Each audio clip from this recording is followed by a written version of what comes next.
అధ్యక్షత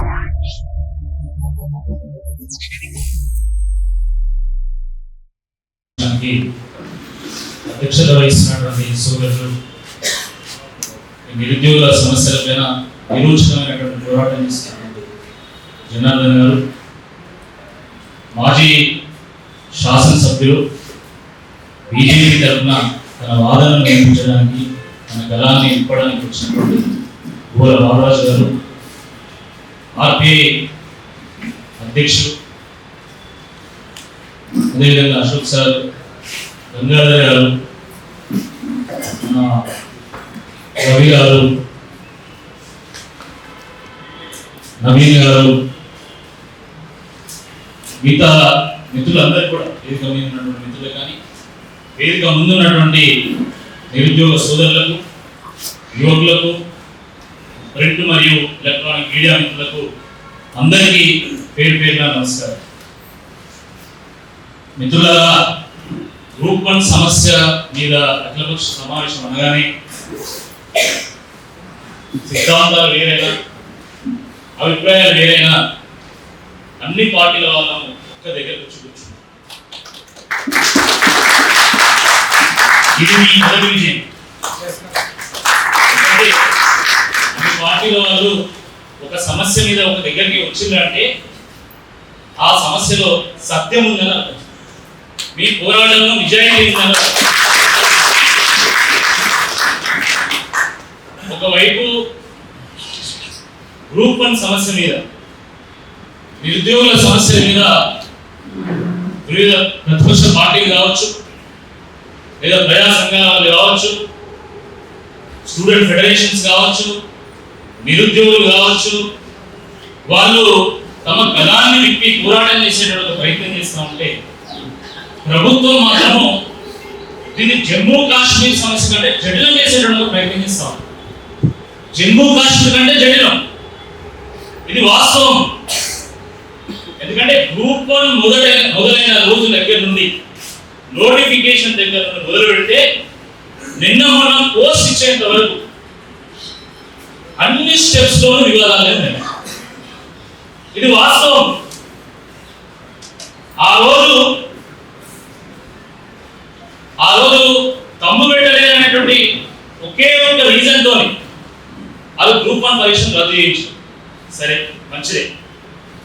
గ్రూప్ 1 పరీక్ష రద్దు చేసే కోర్టు ఏం చెప్పింది? Re-exam conduct చేయమన్నది.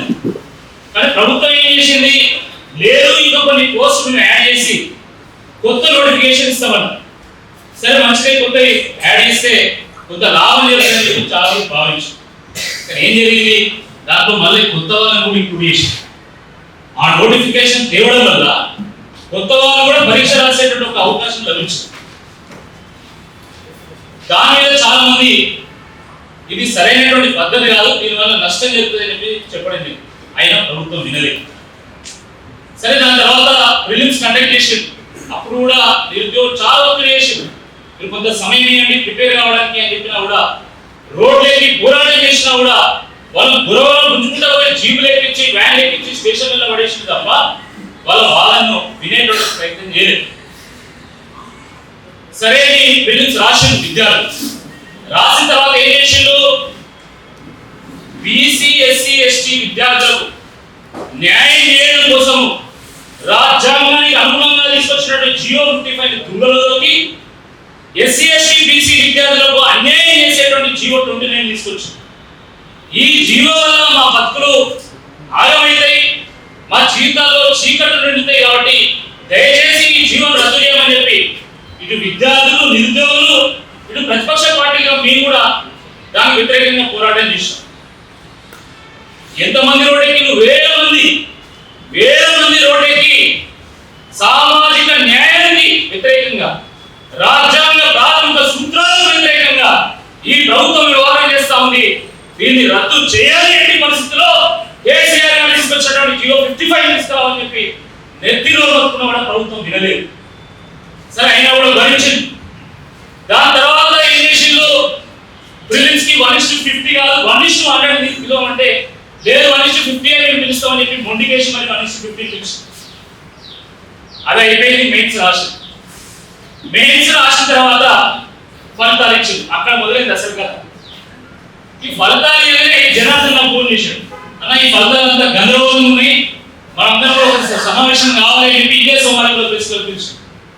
సరేనా, ఎందుకంటే పాపం ఈ సమస్యల మీద నిత్యం అధ్యయనం చేస్తూ ఉన్నాడు, ఈ అందరినీ కూడా ఒకటి పోరాటం కూడా చేస్తూ ఉంటాడు. కాబట్టి ఈయన మాట్లాడింది ఏదో ట్రూత్ అయి ఉంటుంది అని చెప్పి నేను ఒకసారి ఒక్క రిజల్ట్స్ అని చూసాను. ఎంత ఘోరం అది, ఎంత అన్యాయం అది. తెలుగు మీడియం వాళ్ళు 40% మంది రాస్తే కేవలం 8-9% మంది మాత్రమే క్వాలిఫై అవుతారా? అంటే తెలుగు మీడియం చదువుతున్నాడు అడగడా? తెలుగు భాష కోసం, తెలుగు ఆత్మ గౌరవం కోసం పోరాటం చేసినటువంటి గడ్డ ఈ తెలుగు గడ్డ.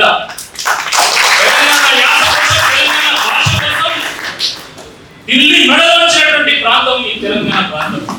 ఇటువంటి ప్రాంతంలో ఈరోజు అసలు తెలుగు మీడియం వాడు అక్కడ రాడు, తెలుగు మీడియం వాడు ఏ ఉద్యోగం చేయడానికి అర్హుడు కాదు అని చెప్పి బోర్డు పెట్టేటువంటి ప్రయత్నాలు రేవంత్ రెడ్డి గారి ప్రభుత్వం చేస్తా ఉంది.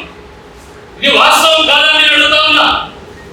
40% మంది రాస్తే 40% మంది తెలుగు మీడియం విద్యార్థులు క్వాలిఫై కావాలి. ఈ మధ్యకాలంలో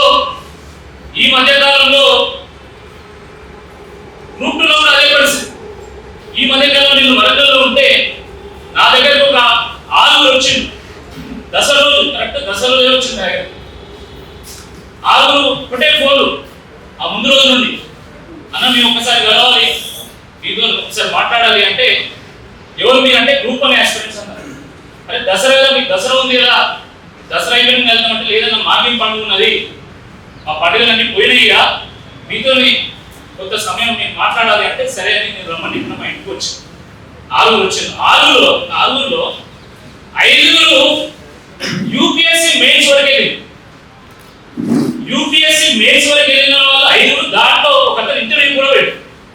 యూపీఎస్సీ మెయిన్స్ వెళ్ళి ఇంటర్వ్యూకి వెళ్ళి ఇక్కడ గ్రూప్ 1 రాస్తే కనీసం 380-390 మార్కులు కూడా రాదు. నేను అడిగినా మీకు ఎందుకు రాలే అంటే అన్న మేము తెలుగు మీడియంలో రాస్తామని. తెలుగు మీడియంలో రాసినటువంటి వాడు యూపీఎస్సీ మెయిన్స్ దాకా వెళ్ళగలుగుతాడు, యూపీఎస్సీ ఇంటర్వ్యూ దాకా వెళ్ళగలుగుతాడు, కానీ గ్రూప్ 1 అర్హుడు కాదని ఈ సందర్భంగా మేము ప్రభుత్వాలు ప్రశ్నిస్తాము. ఇంత దిక్కుమాల ప్రభుత్వం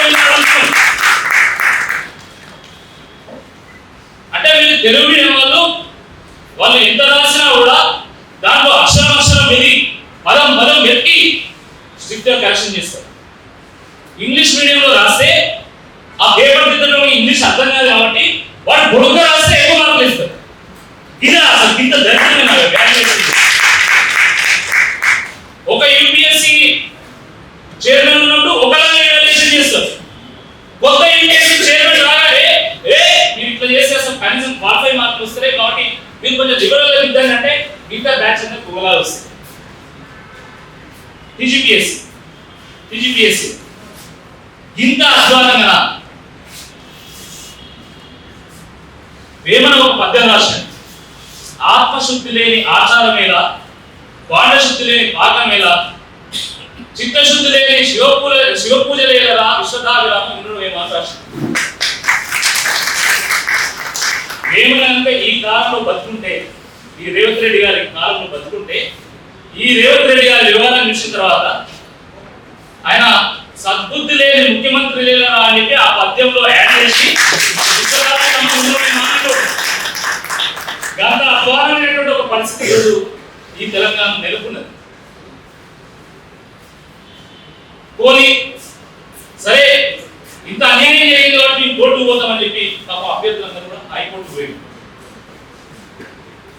సహజంగా ప్రతి పౌరుడికి కోర్టు మీద నమ్మకం ఉంటుంది.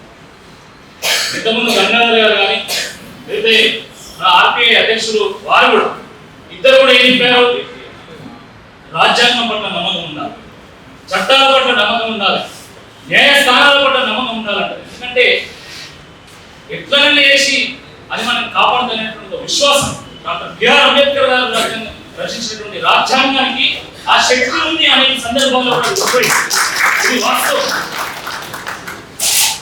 వీళ్ళు కూడా నమ్మిళ్ళు కోర్టు పోయింది. కోర్టు పోతే అక్కడటువంటి సింగిల్ బెంచ్ జడ్జ్ పాపం ఆయన మొత్తము కృష్ణారెడ్డి గారు కావచ్చు, విద్యాసాగర్ గారు కావచ్చు, ప్రముఖ లాయర్లు వినిపించినటువంటి వాదనలు విని అనేక ఆధారాలను సేకరించి నెలల పాటు అధ్యయనం చేసి పరిశీలించి తన మేధస్సును వినియోగించి ఒక విచక్షణతోని 220 పేజీల తీర్పునిచ్చాడు. ఆ తీర్పు చూస్తే అసలు ప్రభుత్వం ఎక్కడ తలపెట్టుకోవాలని కూడా అర్థం కాదు. అంత దారుణంగా వాళ్ళు చేసినటువంటి తప్పులన్నీ లెక్క పెట్టి మరి చూపెట్టాడు. పాపం ఈ అభ్యర్థులందరూ కూడా సంబరపడ్డారు. నా దగ్గర కూడా వచ్చి కొంతమంది స్వీట్స్ కూడా ఇచ్చింది. నేను ఆలోచించాను, ఇది ఫైనల్ కాదు, ఇది బిగినింగ్ మాత్రమే, మనం జాగ్రత్తగా ఉండాలి. ఎందుకంటే ప్రభుత్వంలో చిత్తశుద్ధి లేదు. ప్రభుత్వంలో చిత్తశుద్ధి ఉంటే ఏం చేస్తుంది? హైకోర్టు తీర్పులో చాలా స్పష్టంగా ఇవాల్యుయేషన్ లో తప్పులు జరిగాయని చెప్పింది కాబట్టి 25,000 మంది ఎవరైతే పరీక్ష రాసిందో వాళ్ళకు న్యాయం చేసేటువంటి ప్రయత్నం చేయాలని చెప్పి ఒక ముఖ్యమంత్రిగా, ఒక ప్రభుత్వంగా వాళ్ళు ఆలోచిస్తారు. కానీ వాళ్ళు అలా ఆలోచించేటట్టుగా ఆస్కారం లేదు కాబట్టి తప్పకుండా వాళ్ళు డివిజన్ బెంచ్ వెళ్తారని మేము చెప్పడం జరిగింది. ఈరోజు కోర్టులో కూడా ఏం జరుగుతుందో ఒకసారి మనం గమనించాలి. కోర్టులను ఎదిరించేంత గొప్పవాళ్ళు మనం కాదు, అంత మేధస్సు మనకు లేదు, కానీ కోర్టులో కూడా ఏం జరుగుతుందో ఒక్కసారి మనం గమనించాలి. ఇదే రేవంత్ రెడ్డి గారు ముఖ్యమంత్రి స్థాయిలో తాను సభలో మాట్లాడుతూ గ్రూప్ 1 మీద పడ్డటువంటి కేసులన్నింటినీ దుండలో తీస్తాడు అన్నాడు. 24వ తారీఖు మన గ్రూప్ 1 మీద డివిజన్ బెంచ్ లో తీర్పు రావాలి. హియరింగ్ ఎగ్జాక్ట్ 20వ తారీఖు ఈ ముఖ్యమంత్రి గారు జ్యుడిషియరీ కలిసి అసలు ఈ టైమింగ్ మీద చాలా మందికి అనుమానాలు. నేను ఇంతకంటే ఏం చెప్పాను, ఎందుకంటే న్యాయస్థానం కొన్ని కొట్టాడే శక్తి మనకు లేదు. న్యాయస్థానం తప్పకుండా ఇంత స్థాయి మనది కాదు కాబట్టి ఆ టైమింగ్ మీద ఏదైతే సర్వత్రా చర్చ జరుగుతుంది.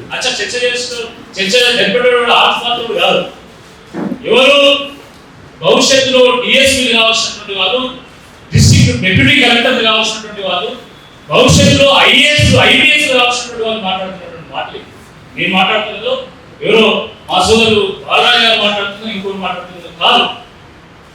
చాలా మంది ఈ రంగంలో అనుభవం ఉన్నటువంటి వారు, నిష్ణాతులు మాట్లాడుతున్నటువంటి మాటలు ఇవి. ఇది ప్రభుత్వం సమాధానం చెప్పాలి. సింగిల్ బెంచ్ జడ్జిమెంట్ లో అంత స్పష్టంగా తప్పులు జరిగాయని చెప్పిన తర్వాత ఈరోజు డివిజన్ బెంచ్ వెళ్ళగానే ఆ 225 పేజీలు చదివిందా లేదా, దాంట్లో ఉన్నదంతా అర్థం చేసుకున్నారా లేదా, ఇంతమంది విద్యార్థులు ఇంత గుర్తుకుంటున్నారు కదా, దీంట్లో వాస్తవం ఏముందని వాళ్ళు నిజంగా ఆలోచించిందో లేదు నాకు తెలియదు. కానీ